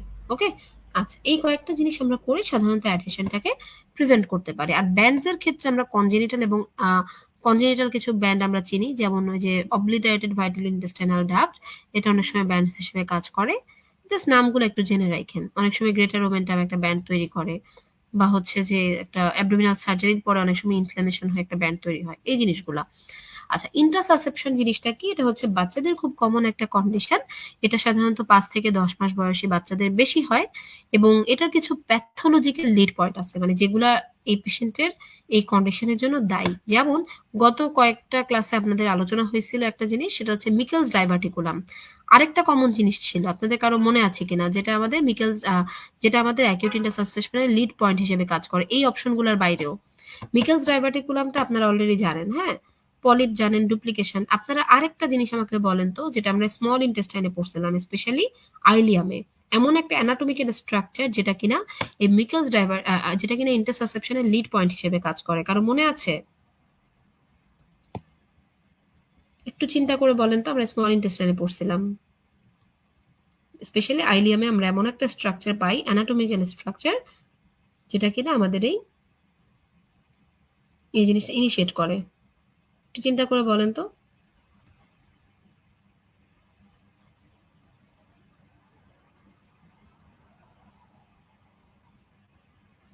ওকে, ভেরি গুড। পেয়ার্স প্যাচেস, হ্যাঁ, পেয়ার্স প্যাচেসটা কিন্তু এরকম একটা লিড পয়েন্ট হিসেবে কাজ করে, আপনাদের ভালো মনে আছে তাহলে। আচ্ছা, এখন এই ইন্টারসেপশন জিনিসটা কি এটা আগে আমরা জেনে নেই। এখানে ছবিটাতে তো অতটা বোঝা যাচ্ছে না, এই ছবিটা শর্টকাট দেখেন। এটা হচ্ছে বাওয়েলের একটা লুপ, এটা হচ্ছে আরেকটা বাওয়েল লুপ। হ্যাঁ, একটার ভিতরে আরেকটা এনিহাউ ঢুকে গেল, একটা লুমেনের ভিতরে আরেকটা, এই ঘটনাটাকে আমরা বলি হচ্ছে ইন্টারসাসেপশন।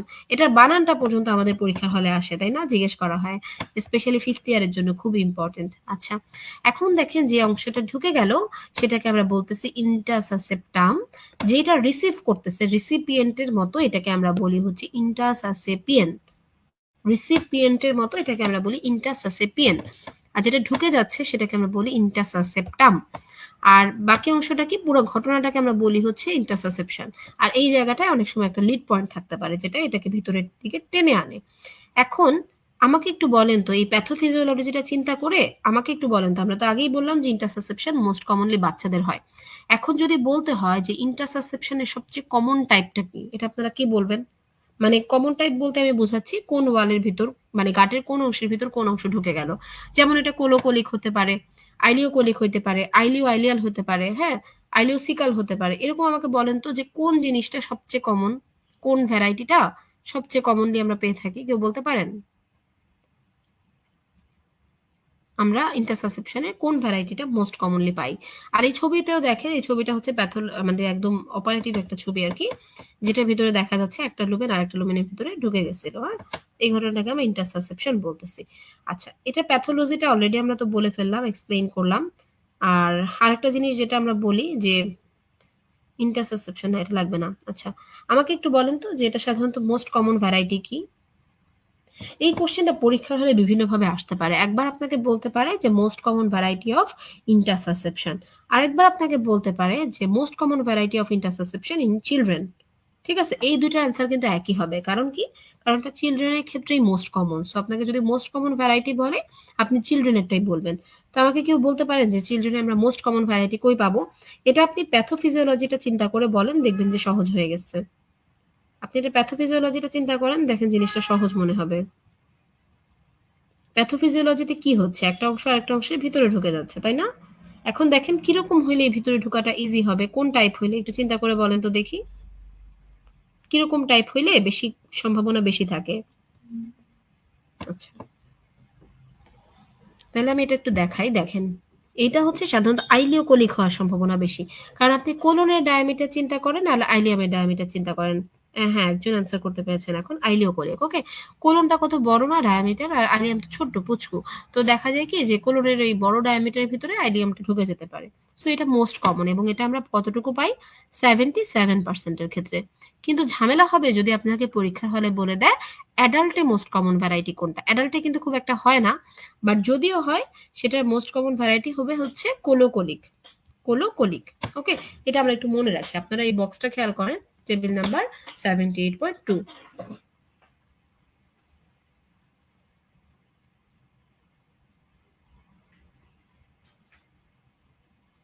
ঠিক আছে, এখানে দেখেন বাচ্চাদের ক্ষেত্রে 77%, এটাই মোস্ট কমন আইলিওকোলিক। হ্যাঁ, আচ্ছা, তাহলে ইন্টারসাসেপশনে এই সামারি বক্সটা আমরা একটু দেখে নিব। আর আরেকটা জিনিস আমি মানে ইনভেস্টিগেশনে কি পাবো এটা পরে আছে, এটা আমি এখানে আর বলতেছি না। হ্যাঁ, আচ্ছা, এবার দেখেন সামারি বক্স 78.4, এখানে ভালো ভালো কথাগুলো দেওয়া আছে, আমরা যেগুলো বললাম মোটামুটি সবগুলাই। হ্যাঁ, আচ্ছা, ভলভিউলাস জিনিসটা কি? এটা হচ্ছে একটা টুইস্টিং বা axial rotation of a portion of bowel about it mesentery. কথাটা কি কঠিন? দেখেন, এই যে ধরেন এখানে হচ্ছে মেজেন্টারি এই জিনিসটা। এখন দেখেন এই মেজেন্টারিকে কেন্দ্র করে যদি বাওয়েলের একটা লুপ ঘুরে যায়, এরকম ভাবে ঘুরে যায় বা প্যাচ খেয়ে যায়, বা এই এই ডিরেকশনে যদি ঘুরে যায় বা প্যাচ খেয়ে যায়, হ্যাঁ, এই জিনিসটাকে আমরা বলবো হচ্ছে আহ মানে ভলভিউলাস। হ্যাঁ, ভলভিউলাস মানে মেইনলি হচ্ছে এরকম প্যাচ খেয়ে যাওয়া। এখন কথা হচ্ছে ভলভিউলাসের মোস্ট কমন সাইট কি? এটা অলরেডি আমরা মেনশন করে ফেলেছি না, ভলভিউলাসের মোস্ট কমন সাইট কি? সিগময়েড কোলন, তাই না? আচ্ছা, এখন এই যে সিগময়েড কোলনের ভলভিউলাস হচ্ছে, এটার কারণ কি কি? এই কারণটা আপনাদের পরীক্ষার সময় বিভিন্নভাবে এমসিকিউ বা এসবিএ হিসেবে আসে। এটা এফসিপিএস পার্ট 1 এর খুবই ইম্পর্টেন্ট একটা কোশ্চেন, এবং ফিফথ ইয়ারে এটা অনেক সময় অস্পিতে না রিটেনে আসতে পারে। হ্যাঁ, আমি জানি না আসে কিনা, বাট এটা আসতে পারে। বাট এটা পার্ট 1 এর জন্য খুবই ইম্পর্টেন্ট। খেয়াল করেন কয়েকটা 4টা কারণ দেওয়া আছে, দেখেন। একটা হচ্ছে ব্যান্ড অফ অ্যাডহেশন, আমরা একটু আগেই বলছিলাম অ্যাডহেশন যদি কোথাও থাকে সেটাকে কেন্দ্র করে কিন্তু অনেক সময় পেশেন্টের ভলভিউলাস ডেভেলপ করে যেতে পারে।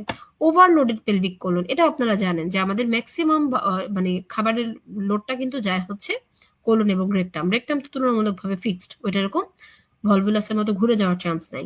লং পেলভিক মেজোকোলনের যে অ্যাটাচমেন্টটা থাকে ন্যারো এবং লং, সেটার জন্য হয়। আরেকটা হচ্ছে narrow attachment of the pelvic mesocolon, narrow attachment কিন্তু লং। সো এই জায়গাটা আমরা কোন একটা জায়গায় যদি অ্যাটাচমেন্টটা ছোট করে রাখি, তার যদি অনেক লং থাকে জিনিসটা, তাহলে কিন্তু এটা পেঁচানোর একটা সুযোগ পেয়ে যায়। আমরা যদি তাকে ফিক্স করে রাখতাম তাহলে কিন্তু পেঁচানোর সুযোগ পাইতো না, বাট আমরা ছোট্ট একটা অ্যাটাচমেন্ট দিয়ে লং একটা জিনিস ছেড়ে রাখতেছি। সো এরকম একটা ছেড়ে রাখা জিনিস খুব স্বাভাবিক, সে কিন্তু প্যাচ খেয়ে যাবে।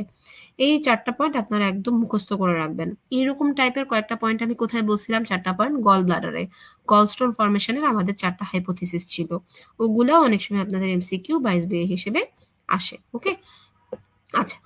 আর ভলভিউলাসের ক্ষেত্রে আমরা যেটা বলি যে 2 ধরনের হতে পারে, একটা প্রাইমারি একটা সেকেন্ডারি। সেকেন্ডারিটার ক্ষেত্রে আপনারা তো দেখলেনই যে ওই যে যদি কোনো একটা অ্যাডহেশন থাকে তখন কিন্তু অনেক সময় ডেভেলপ করে।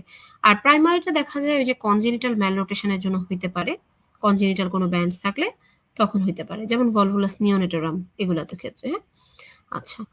আর সিগমা আমরা বাকিগুলা খুব একটা পড়বো না। নিওনেটোরাম যেটা, এটা আমরা ওই যে পেডিয়াট্রিক্স যখন পড়বো তখন পড়বো।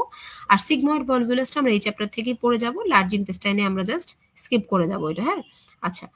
আর এর মধ্যে দেখেন এটার একটা ইম্পর্টেন্ট জিনিস হচ্ছে high residue diet and constipation, এটা একটা ইম্পর্টেন্ট রিস্ক ফ্যাক্টর। হ্যাঁ, আচ্ছা। আর আরেকটা জিনিস দেখেন, এই বক্সটা একটু আপনারা পড়ে নেবেন, সামারি বক্স, এটা রিডিং দিলেই হবে। আচ্ছা, এগুলো লাগবে না। এখন দেখেন আমরা কিন্তু অলরেডি কোন কোন কোন ভ্যারাইটি অবস্ট্রাকশন হতে পারে বা হচ্ছে অবস্ট্রাকশনের কজগুলা কি সেগুলো কিন্তু আমরা আলোচনা করে ফেলছি, ঠিক আছে। এখন আমরা যেটা আলোচনা করব সেটা হচ্ছে ফিচার, ক্লিনিক্যাল ফিচার। এখন ডায়নামিক অবস্ট্রাকশনের ক্লিনিক্যাল ফিচারটা ডিপেন্ড করে দুইটা জিনিসের উপরে। একটা হচ্ছে যে অবস্ট্রাকশনটা কমপ্লিট নাকি ইনকমপ্লিট সেটার উপরে। আরেকটা ডিপেন্ড করে সেটা হচ্ছে যে অবস্ট্রাকশনটা কোন জায়গায়, সেটা কি স্মল ইন্টেস্টাইনে, লার্জ ইন্টেস্টাইনে নাকি কোথায়, এই দুইটা জিনিসের উপর। তো আপনারা তো ক্লিনিক্যাল ফিচারগুলো অলমোস্ট সবাই জানেন। আমাকে একটু সুন্দর করে বলেন তো যে স্মল ইন্টেস্টাইনের অবস্ট্রাকশনে, বিশেষ করে হাই স্মল ইন্টেস্টাইন অবস্ট্রাকশন, আমরা কোন ফিচারটা সবার আগে পাবো, এবং আমরা যদি লার্জ ইন্টেস্টাইনাল অবস্ট্রাকশন চিন্তা করি তাহলে আমরা কোন ফিচারটা আগে পাবো।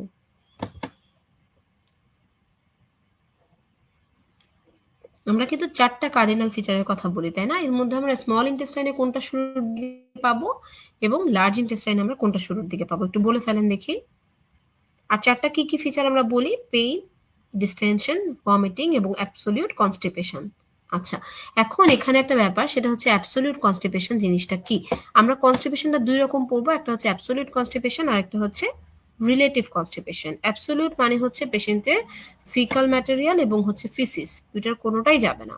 আর কখন আমরা বলবো এটা হচ্ছে রিলেটিভ কনস্টিপেশন, যখন তার ফিকাল ম্যাটেরিয়াল পাস করবে না কিন্তু তার গ্যাস বা হচ্ছে তার ফিসিস পাস করবে, ঠিক আছে, তখন আমরা বলবো।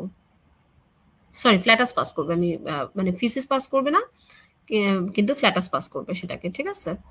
আর আমরা কখন অ্যাবসোলিউট বলবো? যখন ফ্ল্যাটাস বা ফিসিস কোনোটাই পাস করবে না। ওকে, আচ্ছা। এখন আমাকে একটু বলেন তো তাহলে আমরা কি কি জিনিসপাতি নিয়ে পেশেন্ট প্রেজেন্ট করবে আপনার কাছে। স্মল ইন্টেস্টাইনে কোনটা আমরা আগে পাবো আর লার্জ ইন্টেস্টাইনের অবস্ট্রাকশনে কোনটা আমরা আগে পাবো। এই কোশ্চেনটা কিন্তু খুব সহজ, মোটামুটি যারা ফিফথ ইয়ার বা ইভেন থার্ড ইয়ারেও যারা আছি আমাদের একটা আইডিয়া রাখতে হবে। ভেরি গুড, একজন ভালো অ্যান্সার করেছেন। স্মল ইন্টেস্টাইনে আমরা ভমিটিংটা আর্লি পাই, লার্জের ডিস্টেনশনটা আছে। আমরা যদি একটু বক্সটা চেক করে দেখেন, সুন্দরভাবে দেওয়া আছে। প্রথম কথা হচ্ছে যে লার্জ বাউলে দেখেন ডিস্টেনশনটা আমরা আর্লি পাবো এবং প্রোনাউন্স পাবো, ঠিক আছে। পেইনটা একটু লেস সিভিয়ার থাকবে, ভমিটিং, ডিহাইড্রেশন এগুলো অনেক লেটার প্রেজেন্টেশন। হুম, আচ্ছা। আর যদি আমরা হাই স্মল বাউল চিন্তা করি, সেখানে ভমিটিংটা আর্লি থাকবে। হাই বলতে সাধারণত আমরা যে জন্য পর্যন্ত বোঝাই আর কি। আর লো এর ক্ষেত্রে দেখা যায় একটু ফিচারলেস থাকে, যেটা আমরা আগেই বলছি আইলিয়াম, সেখানে আবার পেইনটা বেশি হয় আর অনেক সময় সেন্ট্রাল একটা ডিস্টেনশন থাকে।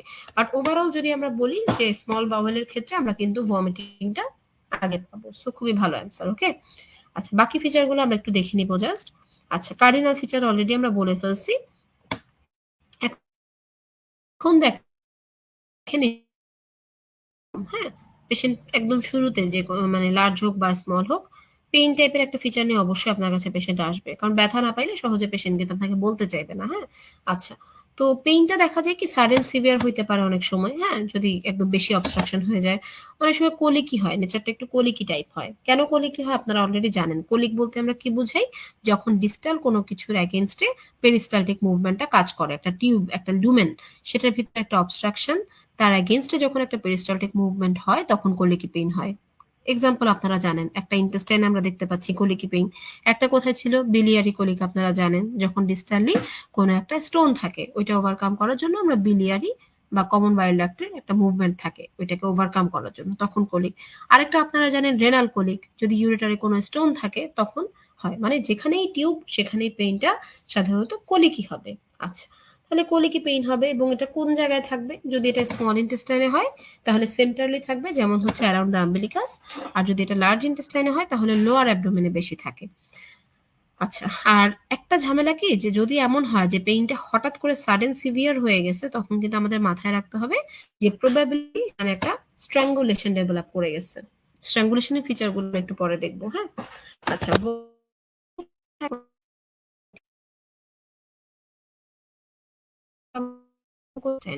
আর কনস্টিপেশনের কথা তো অলরেডি আমরা বললাম।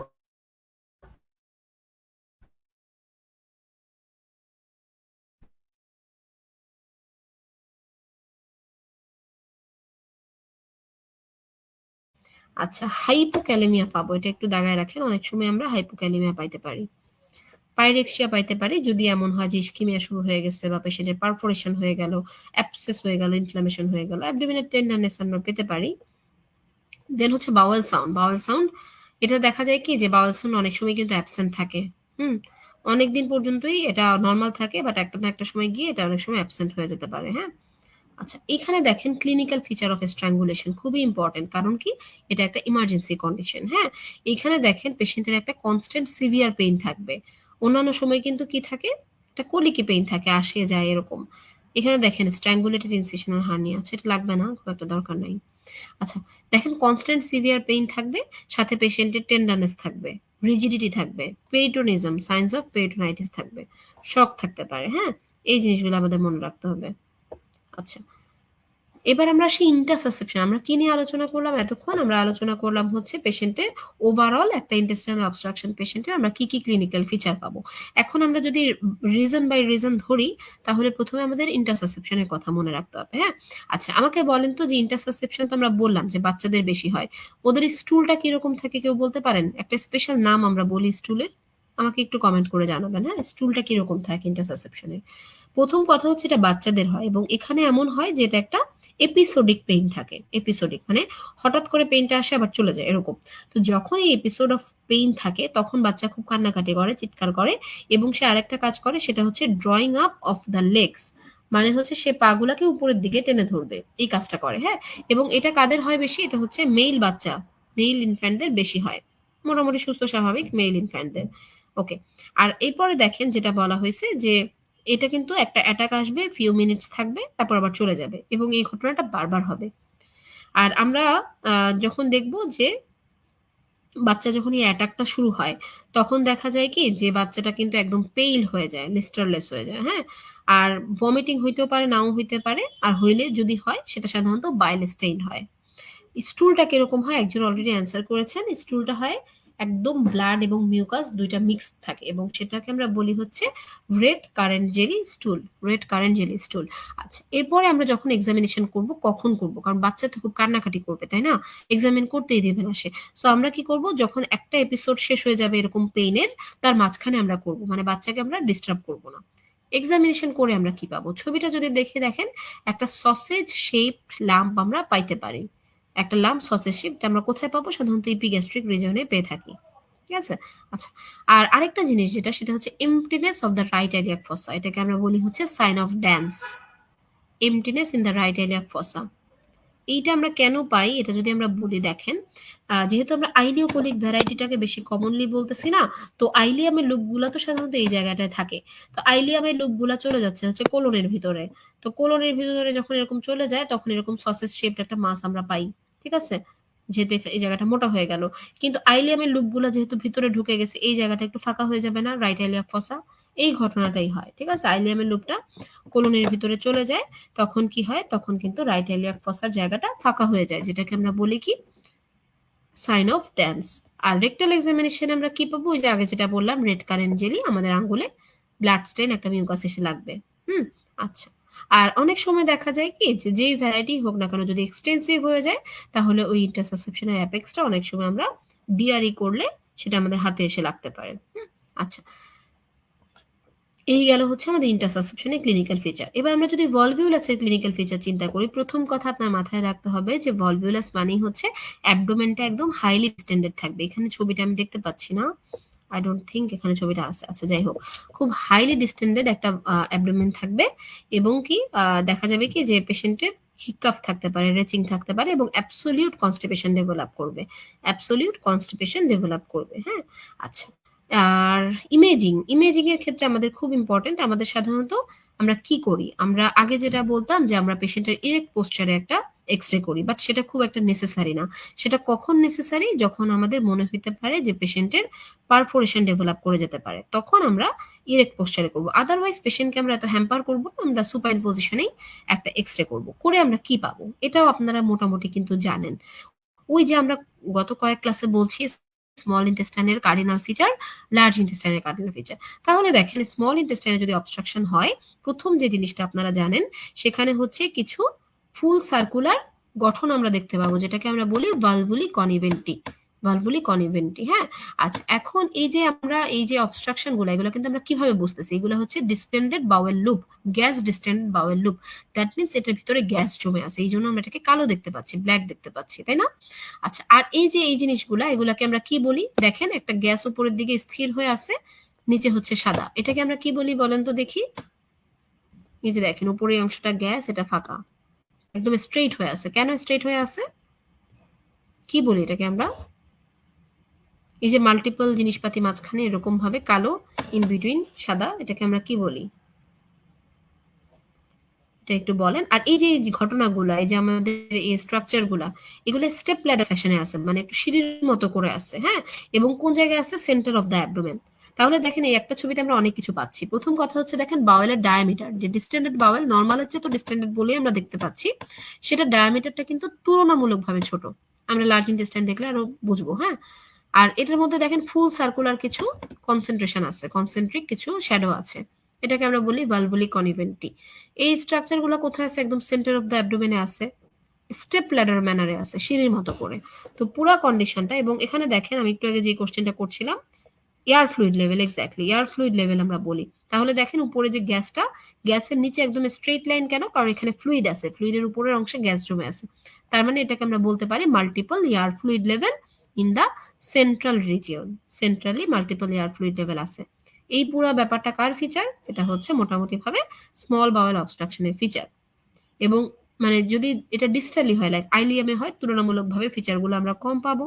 যদি এটা জেজুনামে হয়, ফিচারগুলো আমরা একটু বেশি পাবো। এটা গেল। আচ্ছা, এখন লার্জ ইন্টেস্টাইনে কি হবে? লার্জ ইন্টেস্টাইন আমরা এগুলার জায়গায় পাবো কি? হস্ট্রাল ফোল্ড। এখানে বোঝা যাচ্ছে না? হস্ট্রাল ফোল্ড আমরা পাবো, ফুল সার্কুলার কিছু ফোল্ড আমরা পাবো। সেগুলো সাধারণত পেরিফেরালি বেশি থাকবে, পেরিফেরালি বেশি থাকবে। যেহেতু আমরা লার্জ ইন্টেস্টাইনের অ্যানাটমি যদি চিন্তা করি, সেটা কিন্তু চারপাশে ছিল, transverse transverse intestine, transverse colon plus হচ্ছে ডিসেন্ডিং কোলন, অ্যাসেন্ডিং কোলন, সব হচ্ছে একদম পেরিফেরিতে থাকে।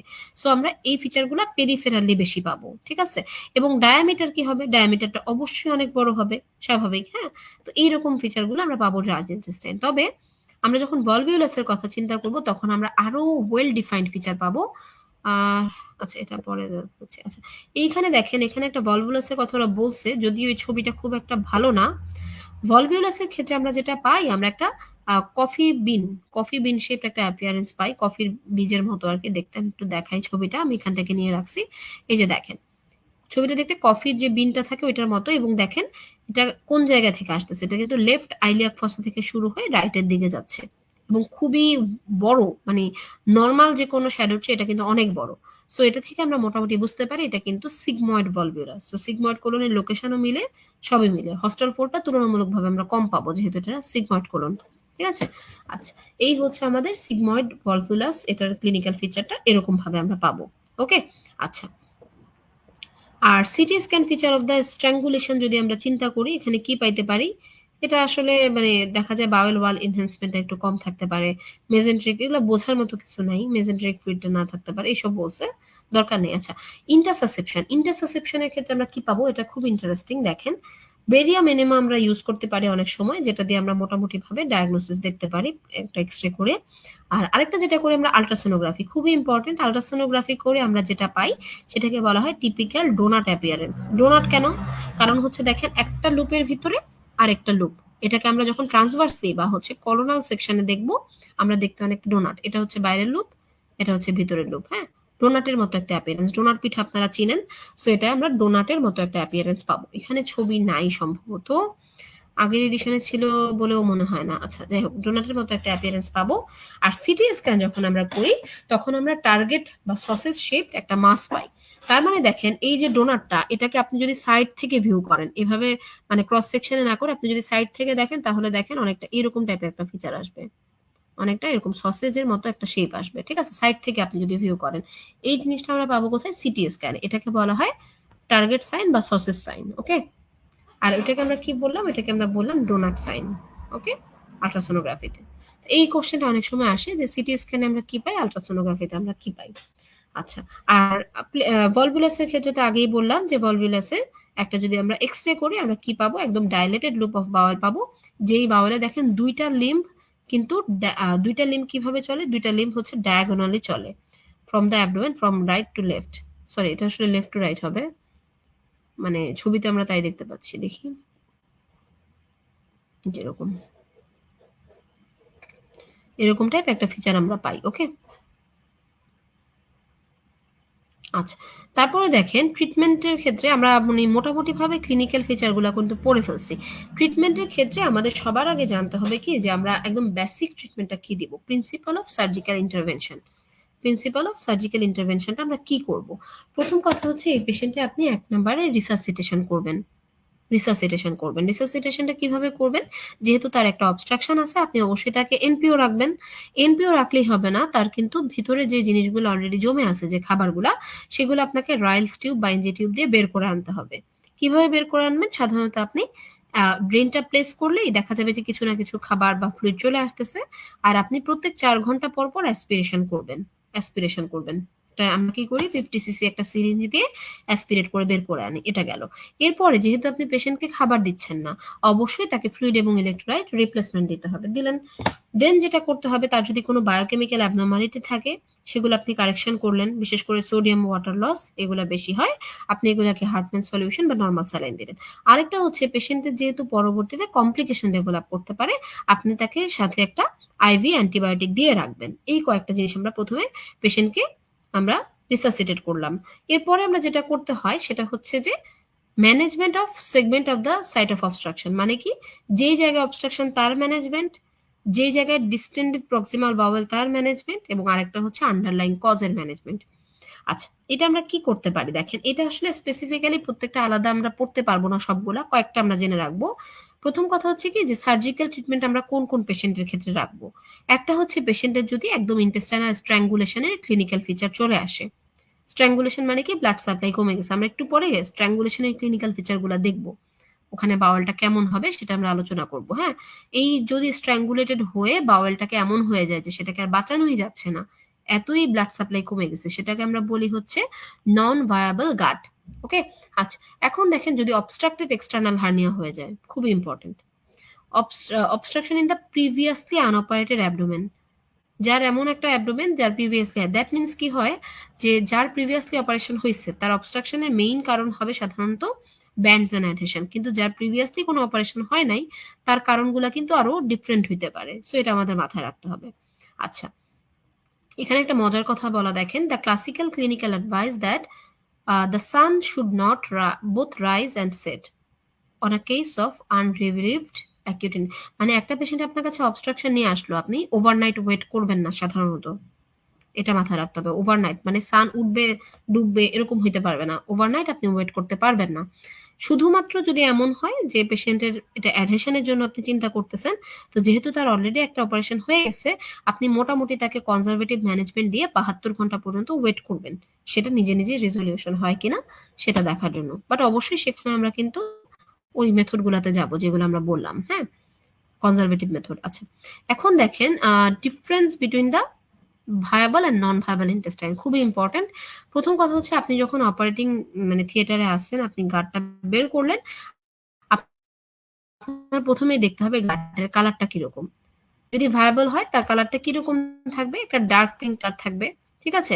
আর হচ্ছে কি তার সাথে মানে সার্কুলেশন যখন তৈরি হবে আপনি দেখবেন যে কালারটা একটু লাইট পিঙ্ক হয়ে যাচ্ছে।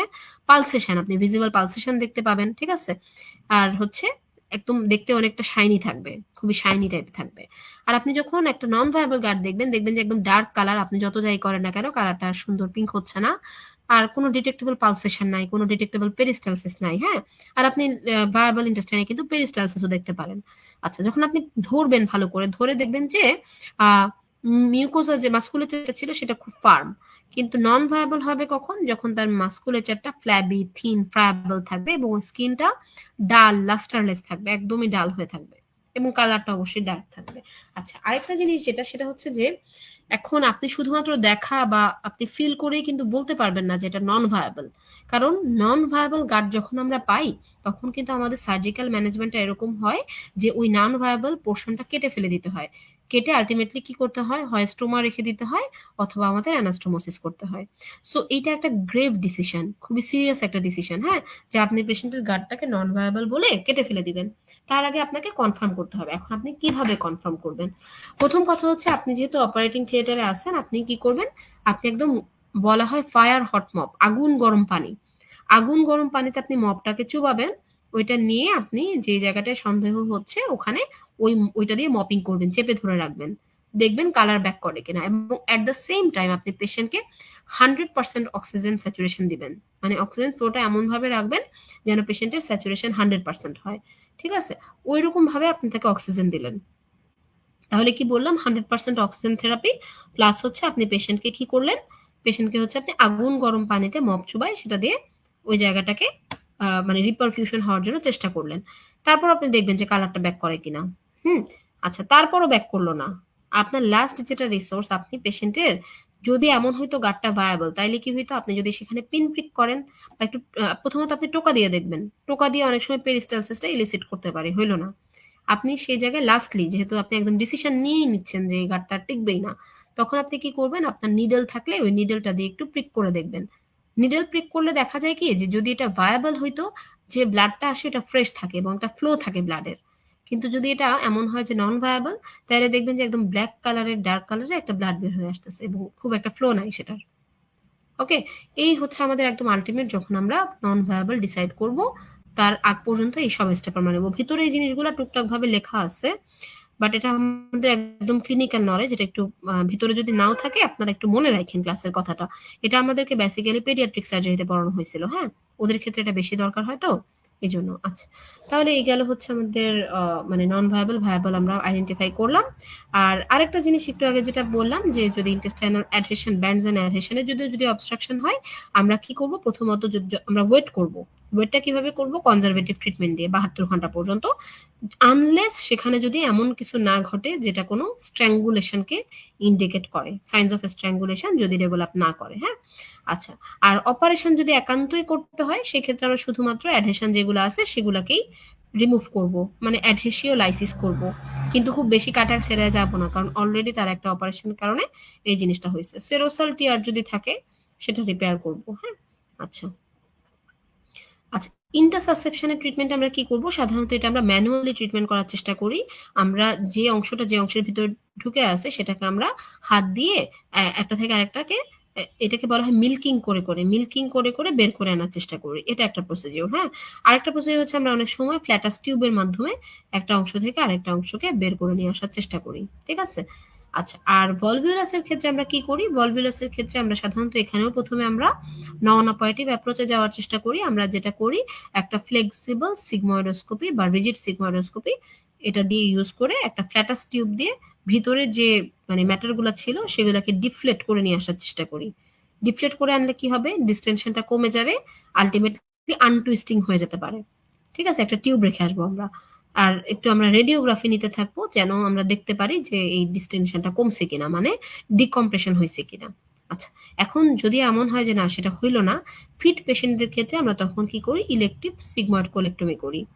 এই ক্ষেত্রে আমরা দুইটা জিনিস করতে পারি, আমরা যদি একবার পেশেন্টের ল্যাপারোটমি করেই দিয়ে আসি, হ্যাঁ, এবং যদি আমরা দেখি যে না গাটটা একদম ভায়াবল আছে, হ্যাঁ, তখন আমরা কি করি, তখন অনেক সময় আমরা ওই ভলভুলাসটাকে আনটুইস্টিং করে দিয়ে এসে 2 পয়েন্ট ফিক্সেশন করি, 2 পয়েন্ট ফিক্সেশন করি। দ্যাট মিনস এটা যেন পরবর্তীতে আবার টুইস্টিং না হয়ে যায়, সেজন্য পোস্টেরিয়র অ্যাবডোমিনাল ওয়ালের সাথে সেটার দুইটা পার্ট জোড়া দিয়ে লাগাই দিই, যেন সেটা আবার টুইস্টিং না হয়ে যায়, হ্যাঁ।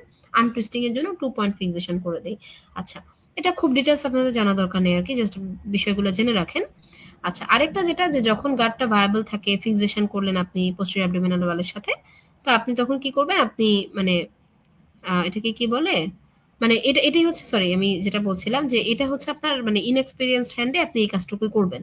আর যদি এমন হয় যে না গাটটা ভায়াবল না, আপনার রিসেকশন করতে হবে, তখন অবশ্যই আপনার এক্সপিরিয়েন্সড হ্যান্ড লাগবে, কারণ কোলেক্টমি কিন্তু যেন তেন বিষয় না, হ্যাঁ। আপনি ইমার্জেন্সি, যেহেতু আমরা জানি যে সিগময়েড ভলভুলাস এটা একটা ইমার্জেন্সি কন্ডিশন, ইনিশিয়ালি আপনি এতটুকুই করে আসতে পারেন। আপনি কি করলেন, আনটুইস্টিং করে 2 পয়েন্ট 2 পয়েন্ট ফিক্সেশন করলেন। আর যদি এমন হয় যে না এটা আপনি সকালের ক্ষেত্রে কেস হিসেবে পাইলেন যখন বড় স্যাররা আপনাদের কাছে থাকে, তখন আপনি যেটা করবেন তখন আপনি রিসেকশন করে আসতে পারেন। ওকে? আচ্ছা। অ্যাডাইনামিক অবস্ট্রাকশন আমি এখানে কিছুই বলবো না, কারণ এটা কিন্তু আমরা অলরেডি ফাংশনাল ডিসঅর্ডার পড়ে আসছি। জাস্ট আমরা ভ্যারাইটি গুলো যদি একটু চিন্তা করে আপনি দেখেন, পোস্ট অপ মানে প্যারালাইটিক আইলিয়াসের ভ্যারাইটি, পোস্ট অপারেটিভ পিরিয়ড গুলো আপনারা জানেন যে এটা সবচেয়ে কমন প্যারালাইটিক আইলিয়াস, স্পেশালি অপারেশনের 72 থেকে 24 ঘন্টা পরে, সরি 24 থেকে 72 ঘন্টা পরে। ইনফেকশনের জন্য অনেক সময় হইতে পারে, বিশেষ করে যাদের ইন্ট্রা অ্যাবডোমিনাল সেপসিস থাকে বা জেনারেলাইজড পেরিটোনাইটিস থাকে, তাদের ক্ষেত্রে বাউল মুভমেন্টটা রেস্ট্রিক্টেড হয়ে যায়। মেটাবলিক কিছু কজে হতে পারে, যেমন হাইপোক্যালেমিয়া আমরা চিনি, ইউরেমিয়া, এই দুইটা কন্ডিশন খুবই কমন, একটু দাগায় রাখেন। আর রিফ্লেক্স আইলিয়াসের জন্য হইতে পারে, এগুলা ফ্র্যাকচার ট্যাকচার হইলে দেখা যায় কি যে বাউল মুভ করলে ব্যথা পাবে পেশেন্ট, এই কারণে অনেক সময় অটোমেটিক্যালি বাউল মুভটা কমে যায়। প্যারালাইটিক আইলিয়াস আপনারা আগে পড়ে আসছেন, সো আমি এখানে নতুন করে কিছু বলতেছি না। বিশেষ করে পোস্ট অপারেটিভ টাইটের ম্যানেজমেন্ট কি হবে ফাংশনাল ডিসঅর্ডারে আপনারা এটাও পড়ছেন, সুডো অবস্ট্রাকশনও কিন্তু পড়ছেন। সো এগুলো আমি আর বলতেছি না, আপনারা অলরেডি এগুলো কিন্তু পড়ে আসছেন। আচ্ছা, তাহলে আমাদের খুব লেন্দি একটা ক্লাস হয়ে গেল। আচ্ছা, এখন আমাকে বলেন যে আপনাদের কারো কোনো কনফিউশন আছে কিনা বা কারো কোনো জায়গায় কোনো কোশ্চেন আছে কিনা। আমরা আজকে তাহলে কি করলাম, লার্জ ইন্টেস্টাইনের যে ম্যালিগনেন্সির পোর্শনটা ছিল সেটা আমরা শেষ করলাম। আমরা দেখি এখানে কিছু বাদ আছে কিনা। ভলভিউলাসটা আমরা কিন্তু ওই চ্যাপ্টারে পড়ে ফেলছি, সো এখানে আমরা আর পড়বো না। আর লাস্টলি একটা জিনিস একটু ছিল, সেটা হচ্ছে স্টোমাগুলা। স্টোমা আপনারা স্মল ইন্টেস্টাইনে পড়ে আসছেন, কোলোস্টোমি থেকে এক দুইটা দাগানো লাইন একটু জাস্ট দেখে নেবেন, বাকি সবই আগের মতো। স্পেশালি যে এই বক্সটা, সামারি বক্স 77.14, আর কোলোস্টোমি আমরা কখন কখন করি, এই জিনিসগুলো একটু জাস্ট দেখে নেবেন, ঠিক আছে? স্পেশালি আমরা কখন একটা মানে আর লুপ কোলোস্টোমি কি কোনটা কি এগুলো একটু জাস্ট জেনে নেবেন, এগুলো খুব মানে ডিটেলস আপনার দরকার নাই। আর এই দুটো বক্স আপনারা অলরেডি স্মল ইন্টেস্টাইনে পড়ে আসছেন। স্টোমার এই ফিচারগুলা কোনটা দেখে আমরা বুঝবো কোনটা কি ধরনের স্টোমা, এবং স্টোমার কমপ্লিকেশন কোনটা কমন কোনটা কখন হয়, এগুলো আপনারা অলরেডি জানেন। সো আমাদের ওই চ্যাপ্টারটাও শেষ, আর আজকে আমরা ইন্টেস্টাইনাল অবস্ট্রাকশন করলাম। তো আপনাদের সাথে পরবর্তী ক্লাসটাতে ইনশাল্লাহ আমরা রেকটাম নিয়ে আলোচনা করব, এবং ওইটাই রেকটাম নিয়ে আলোচনা করবো আর কি, ওইটাও বেশ ইম্পর্টেন্ট একটা টপিক। তাহলে আজকে এটাই এই পর্যন্তই থাকুক। আপনাদের কারো কোনো কোশ্চেন এখন পর্যন্ত আমার এখানে আসে নাই, কমেন্ট সেকশনটা একটু চেক করি। না, এখন পর্যন্ত ওরকম কোনো কমেন্ট বা আপনাদের কোনো কনফিউশন দেখতে পাচ্ছি না। তাহলে ঠিক আছে, আপনাদের তাহলে ক্লাসটা শেষ করি। আপনাদের সবাইকে আবারও ধন্যবাদ, আর শুভরাত্রি। আসসালামু আলাইকুম।